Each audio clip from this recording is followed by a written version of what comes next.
क्या राह से बात नहीं हुई? ये आपकी एक्सरे मशीन हमेशा मुझ पर ही क्यों काम करती है? अच्छा, तुम मुझे ये बताओ कि जो काम राह का करने के लिए मैंने तुम्हें बताया था, उस लड़के की इन्वेस्टिगेशन का की या नहीं? कर दिया था। उस लड़के की इंटेरोगेशन हो रही है अब। सुबह से राहुल को कॉल कर रहा हूँ, मेरी कॉल ही नहीं अटेंड कर रही। पता नहीं अम्मी, उसका दिल मेरे लिए कब नरम होगा। सब उसकी खुशी के लिए कर रहा हूँ मैं। बेटा, वक्त लगेगा। तुम खुद मुझे बताओ, जब तुम पे राह के अगवा का बहतान लगा था तो तुम्हें कैसा लगा था? बर्दाश्त नहीं हुआ था। तो जवाब मिल गया। जब तुम्हें मर्द होके नहीं बर्दाश्त हुआ, वो तो एक लड़की है। उसने कैसे बर्दाश्त की होगी ये सारी जिल्लत? इतने लोगों के सामने बदनामी, इतनी बातें। ठीक कह रही हैं आप, लेकिन उसे बतूल और अदील साहब के बारे में भी तो बताना होगा ना। कल तक ठीक थी वो, लेकिन जब मैं बतूल को मारिया से मिलवाने लेकर गया, वहां राहा ने हमें देख लिया और लड़ना शुरू हो गई। एक बात नहीं सुन रही थी मेरी, मुझे समझ नहीं आ रही थी। क्यों, ऐसा भी क्या हुआ वहां पर?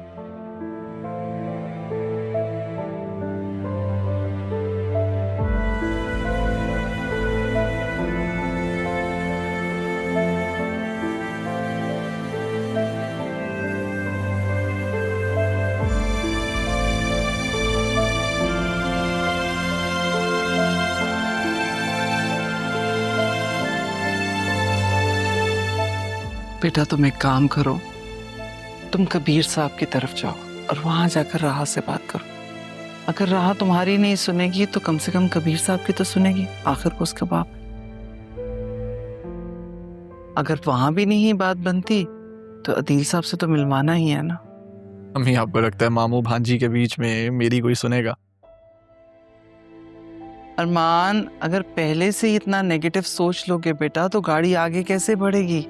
कोशिश तो करनी है ना। मेरी माँ के पास मेरी हर परेशानी का जवाब होता है। और एक परेशानी का हल और बता दूं, रात बात गहरी हो गई है, ये वक्त मुनासिब नहीं है बात करने का। सुबह उठकर करना, अभी सो जाओ। ठीक है। चल।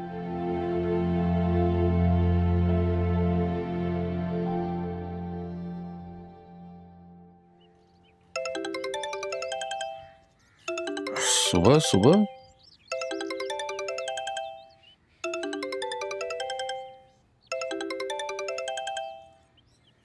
हेलो।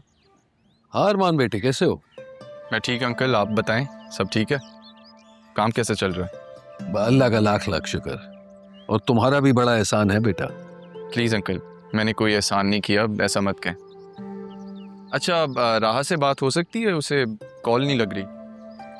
तो कोई खास बात है मुझे बता दो, मैं मैसेज दे दूंगा। वो अदील साहब राह से मिलना चाह रहे थे। अदील साहब? क्यों? शायद आपके इल्म में नहीं है, लेकिन उन्हें भी घर वालों समेत सैफ हाउस से निकाल दिया गया। मकाफात अमल इसी दुनिया के लिए है। अदील साहब बहुत सी चीज़ों से नावाकिफ़ हैं, उसी तरह जैसे राह अनजान है। सैफ साहब की रिप्यूट के लिए इनका मिलना बहुत ज़रूरी है। तो राह तो ऑफिस के लिए निकल चुकी है। इतनी जल्दी? चले ठीक है, मैं इन्हें ऑफिस ही ले जाता हूँ उसके। अब पूछोगे नहीं कि उसका ऑफिस कहाँ है? वो जमान ग्रुप में है ना? लगता है न्यूज़ अब तक तुम्हें नहीं पहुंची। मैं समझा नहीं। अगर अदील साहब को राह से मिलवाना है तो आरएनबी ग्रुप ले जाओ। आज से उसने वहीं ज्वाइन कर लिया है।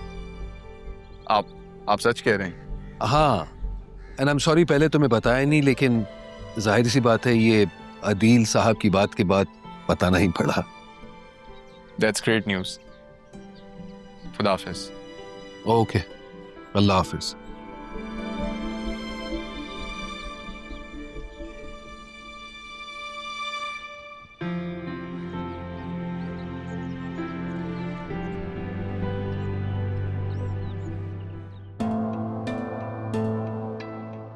कैसे हो आप राशिद साहब? I am perfect. Last time जब मैं आपसे मिली थी तो काफी गुस्से में रहते थे आप, नहीं? मैम वो मर्जी की जॉब नहीं थी ना, इसलिए। अब तो मर्जी किया है। घर में कौन कौन है आपके? जी? फैमिली में कौन कौन है? मदर हैं और एक सिस्टर की अभी शादी की है। माशाल्लाह। जमील साहब और फरीद साहब ने मुझे बताया कि काफी अच्छी परफॉर्मेंस दे रहे हैं आप। तरक्की भी जल्दी कर ली। और अलग बात है कि कंपनी का डाउनफॉल शुरू हो गया। कैसे हुआ? मैं कैसे बता सकता हूँ? आप मत बताएं। पिछले 6 महीने की अपनी रिपोर्ट लेकर आए, कंप्लीट डिटेल के साथ। मैम पिछले 6 मंथ की? जी। क्यों? आप क्या पे लेके काम नहीं कर रहे? ऐसा तो नहीं होगा, है ना? देखिए, आईटी से अकाउंट्स तक का सफर इतने कम वक्त में, पे भी डबल, काम भी बढ़ गया होगा। फिर बहन की शादी इतनी जल्दी हो गई, खर्चा भी हुआ होगा। लेकिन आप काफी अच्छे एम्प्लॉय हैं, जरिए उनकी काफी मदद की आपने, नहीं? रिपोर्ट लेकर आए।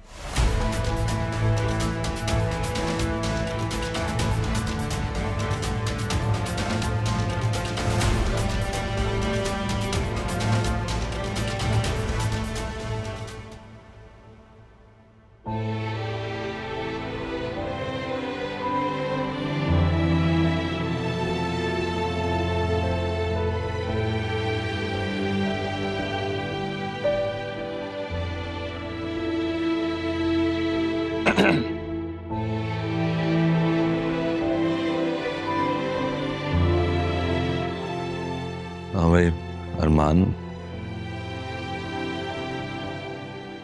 बड़े खुश लग रहे हो। खबर ही कुछ ऐसी। आप चलने के लिए तैयार हैं? राह मान गई मिलने के लिए। जी, और आपके लिए एक खुशखबरी भी है। वो क्या? मेरी इन्वेस्टर से बात हो गई, वो कब्जा देने के लिए तैयार है।